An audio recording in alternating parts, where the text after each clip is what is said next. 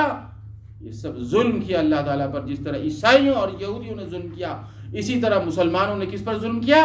اللہ تعالیٰ پر. اور ظلم اللہ تعالیٰ کو پسند نہیں ہے. یہ شرک سب سے بڑا ظلم ہے. ان شرکا لظلم عظیم. یقیناً شرک کیا ہے؟ بڑا ظلم ہے. آج مسلمان شرک پر ٹاپک پر نہ تقریر کرنے کو تیار ہے، نہ کوئی بات سننے کو تیار ہے. تو میں سمجھتا ہوں کہ اتنی باتوں میں کفایت ہے توحید کے موضوع پر. بات توحید کی جب آتی ہے تو ہمارے بھی دل میں جلال آ جاتا ہے. کیا آتا ہے؟ جلال. میں اللہ کا بندہ ہوں اور رسول کا امتی ہوں، اور نائب رسول ہیں ہم لوگ علماء کرام. وراثت رسول ہمارے پاس ہے. ہم خاموش کیسے رہیں جبکہ ہمارے انسان مسلمان بھائی شرک کر کے جہنم کی طرف جا رہے ہیں؟ ہم کیسے خاموش رہیں؟ خدا را بتائیے. ہم کو کیسے تسلی ہو کہ ہم شرک کے موضوع کو آپ کو بیان نہ کریں؟ کیسے ہماری خاموشی رہے؟ کیسے ہم نماز، روزہ اور حج اور زکوٰۃ کے فضائل بیان کریں اور شرک کی وضاحت نہیں کریں؟ نماز، روزہ اور حج زکوٰۃ بھی شرک کرنے والے کا کارگر نہیں ہوگا، نفع بخش نہیں ہوگا. شرک کرنے والا ہمیشہ ہمیشہ جہنم میں جائے گا. خواہ وہ ہندو کا نام ہو، عیسائی، سکھ، یہودی ہو، یا کلمہ گو مشرک ہو، عبداللہ عبد الرحمن شرک کرنے والا ہو، زینب اور عائشہ نام کی عورت شرک کرنے والی ہو. یہ سب کے سب لوگ کہاں جائیں گے؟ جہنم میں جائیں گے. جہنم انہی کے لیے بنی ہے.